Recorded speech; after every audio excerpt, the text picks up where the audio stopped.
from New York, Late Night Show with Mike Siddiqui. Bismillahirrahmanirrahim. Allahumma salli ala Muhammadin wa ala ali Muhammad. Welcome to the show. साहिबों, आप सब देखने वालों को बहुत बहुत मुबारकबाद रमज़ान की।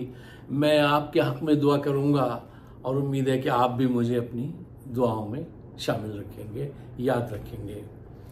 अच्छा साहब, ख़बर जो है वो आप तक पहुंच चुकी है कि इमरान खान से मिलने पर पाबंदी लगा दी गई है।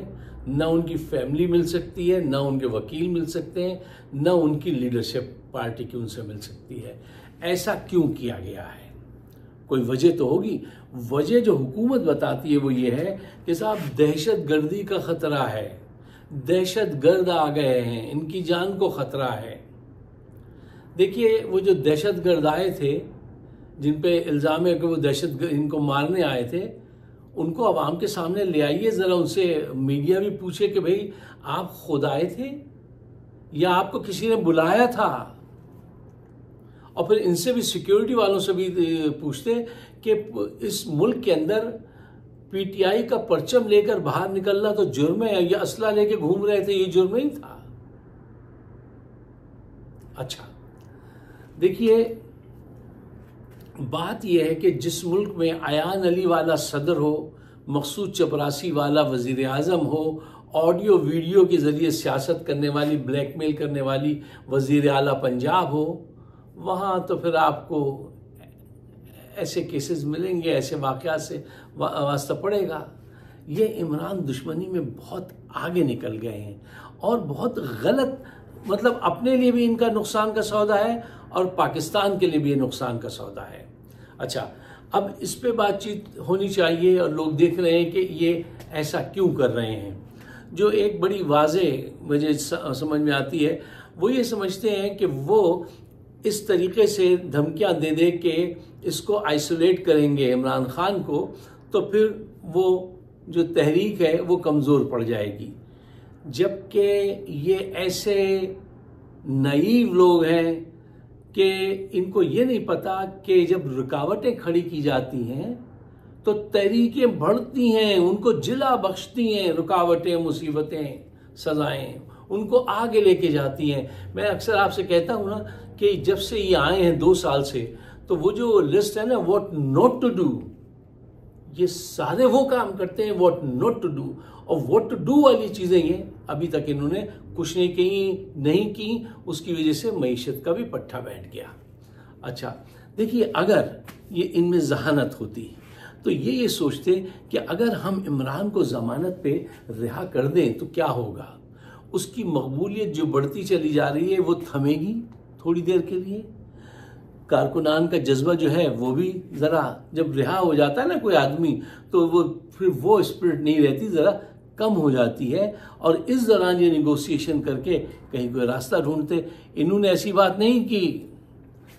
मैंने कहा ना, जिसके हाथ में हथौड़ी होती है ना, वो एक सेइंग है, अमेरिकन सेइंग, वो हर प्रॉब्लम को नेली समझता है कि इसको बस मारो। इनके हाथ में पावर है, ये समझते हैं कि जो भी काम करना है वो पावर से करो, मार पीट के, जुल्म के जरिए करो। इनकी रेमेडी यही है। कोई भी मसला हो ये कहते हैं जुल्म की मकदार थोड़ी और बढ़ा दीजिए, लेकिन वो हल नहीं है, वो मजीद प्रॉब्लम पैदा करता है। ये वो लोग हैं। देखिए, अगर आपको कोई दुश्मन मिले और वो अक्लमंद हो ना तो डरिएगा नहीं, वो इतना नुकसान नहीं पहुंचाएगा। लेकिन कोई बेवकूफ़ दुश्मन आपको बन जाए तो समझ जाइएगा कि अब आप मुश्किल में फंसने वाले हैं।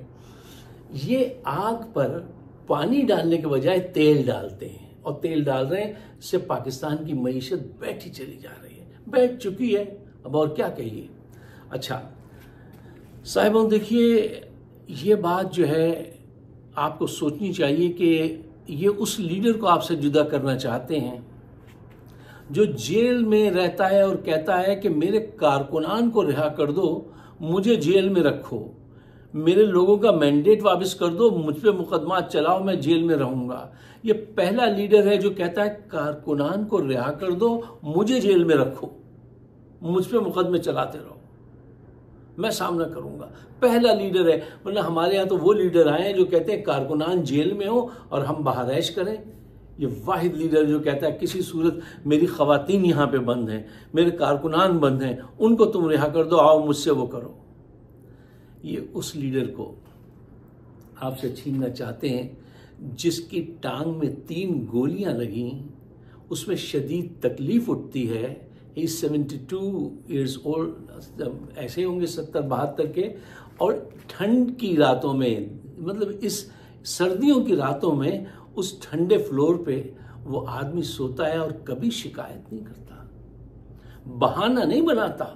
आज तक आपने उसको ये नहीं सुना होगा कि अच्छा मुझे यहाँ से हॉस्पिटल लेके चले जाओ, मेरे हार्ट अटैक हो रहा है या मुझे कुछ ऐसा हो रहा है। नहीं, वो बर्दाश्त करता है, कुरान पढ़ता है, अहादीस की किताबें पढ़ता है, दूसरी तारीखी किताबें पढ़ता है, एक्सरसाइज करता है और कौम के लिए डटा हुआ है। ये उस लीडर को आपसे छीन लेना चाहते हैं। अच्छा, अब क्या इक़दाम किए जाएं?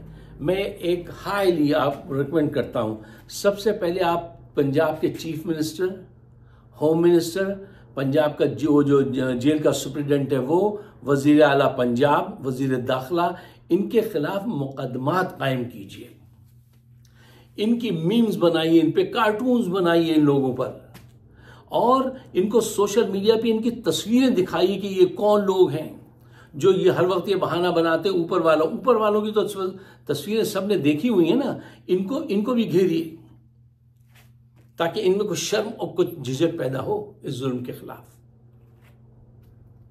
अच्छा, जो लोग ये कहते हैं मासूम लोग कि ये इन्होंने सिर्फ इसलिए किया है कि उस सेनेट के इलेक्शन में जो है वो गाइडलाइन न दे सकें। साहब, सेनेट का इलेक्शन क्या इलेक्शन है? वो तो एक बाजार है जहां पे दाम लगते हैं, लोग बिकते हैं, और तो उसके अलावा कुछ नहीं है। जरदारी मौजूद है, वो खरीदार है, वो खरीदेगा। ताकतवर हल्के जिसको चाहेंगे उस साइड पे भेज देंगे। वहां अगर बाहर भी हों इमरान खान तो भी क्या फर्क पड़ेगा, मिलने की इजाजत दे दे तो भी वो खरीदारी चलेगी सेनेट में। तो अभी देखते नहीं आपके उन्होंने इलेक्शन में क्या हासिल कर दिया। तो ये कोई फिक्र की बात नहीं है। हाँ, थोड़ा सा असर पड़ेगा, लेकिन वहां तो खरीदारी, वो तो मार्केट है। अच्छा, अब आप एक ऐसी बात की तरफ मैं आपकी तवज्जो चाहता हूं जो बहुत अहम है। देखिए, इत्तेजाज अहसन ने कहा था कि हम इस बात का तसव्वुर भी नहीं कर सकते थे कि ये भुट्टो साहब को फांसी लगा देंगे, टांग देंगे, तसव्वुर भी नहीं कर सकते थे। और फिर क्या हुआ, एक दिन खबर आ गई कि इन्होंने, इन ताकतवर जर्नलों ने उनको टांग दिया। यही कुछ ये आपके साथ भी हो सकता है कि ये इमरान खान को एक दिन टांग दें और आपको पता चले कि जी उनको जो है वो टांग दिया गया है। उसकी वजह क्या है? देखिए, इन्होंने इमरान खान के कत्ल किए जाने पर इतनी फिजा बनाई है, ये बात इतनी डिस्कस हुई है कि अब अगर खुदा न खास्ता ये उनको कत्ल करा दें तो पता है कौम का क्या रिएक्शन होगा? वो ये कहती हुई घरों को चली जाएगी, हाँ हमें तो पता था ये जालिम है, इन्होंने यही करना था। बस इतनी सी बात कह के वो फारिग हो जाएंगे। अरे, मैं अपने लोगों से कहता हूं, अगर तुम्हें कुछ करना है अपनी मोहब्बत का सबूत दो, झूठी बातें छोड़ दो। अगर कुछ करना है तो आज करो, वरना वक्त गुजर जाएगा। जी, तो मैं आपसे ये कह रहा था कि जो कुछ करना है आज करो, इससे पहले कि ये वारदात डाल दें। वो तो अपनी कार्रवाइयों में मसरूफ हैं, उनको हिम्मत नहीं मिल पा रही। जिस रोज शैतान ने उनको ये हिम्मत दे दी तो वो तो अपना काम कर जाएंगे, वो नहीं चूकेंगे। वो सोच रहे हैं तुम भी कुछ सोचो, तुम भी कुछ करो। अगर ये वक्त गुजर गया फिर उसके बाद तुमने सोचा तो क्या सोचा? जो करना है आज करो, हिकमत के साथ, पुरअमन रहते हुए धरने दीजिए, लॉन्ग मार्च कीजिए, शब बेदारियां कीजिए, अजानें दीजिए घरों के बाहर छत पे चढ़ के, इज्तिमाई दुआएं कीजिए मैदानों में जाकर, न्याज़े मानिए, ठीक है ना, बीबी सैयदा की कहानी मानिए, जो कुछ भी आपका बिलीव है वो कीजिए, रोजे रखिए, जेल के गिर्द जाके सब बैठ जाइए, धरना दीजिए, भूख हड़ताल कीजिए।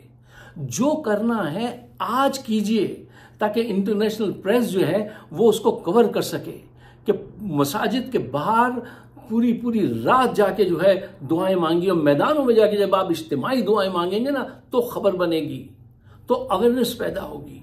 वो सारी एक्टिविटीज आज कीजिए, उसका फायदा होगा, मोटिवेशन कायम रहेगा। और अगर आपने ये सब कुछ नहीं किया और उन्होंने वो कुछ कर दिया जो वो करना चाहते हैं, तो फिर सदियां गुम हो जाएंगी। क्या अच्छा किसका शेर था कि लम्हों ने खता की थी, सदियों ने सजा पाई। ये अगर आपने नहीं किया तो आपकी नस्ल गुलाम बना तो दिए इन्होंने, कि बाप चला गया तो बेटी है, माँ चली गई तो शौहर है, मतलब वही मोरसी सियासत चलती रहेगी। ये ऐसे लूटते रहेंगे और आप ऐसे लूटते रहेंगे। इनके बच्चे 10 साल की उम्र में बिलियनर बन जाते हैं और गरीब का बच्चा पैदा होता है, दवा के पैसे नहीं होते, वो 1.5 लाख रुपए का मकरूज होता है और ये पैसे ये सब खा चुके होते हैं। ये सब कुछ जारी रहेगा अगर आप नहीं उठे, इमरान खान को आप नहीं निकलवा सके। अरे कोई खुददार कौम होती तो जेल की दीवारें तोड़ के अब तक उसको बाहर ले आ चुकी होती।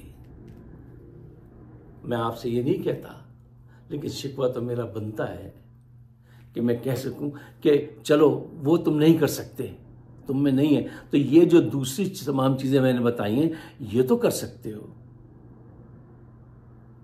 अगर आप मेरे ख्यालात से इत्तफाक करते हैं तो बराह मेहरबानी इसको शेयर जरूर कीजिएगा ताकि राय हमवार रहे।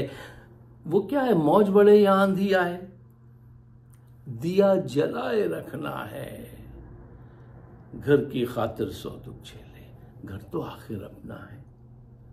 तो आप अपना फर्ज अदा कीजिए, दुआ के साथ कुछ एक्शन भी लीजिए। आप मेरे ख्यालात से इत्तफाक करते हैं तो उसको शेयर कीजिएगा, मुझे अपनी राय से ज़रूर नवाजिएगा और मुझे अपनी दुआओं में शामिल रखिएगा। आप सबका बहुत बहुत शुक्रिया।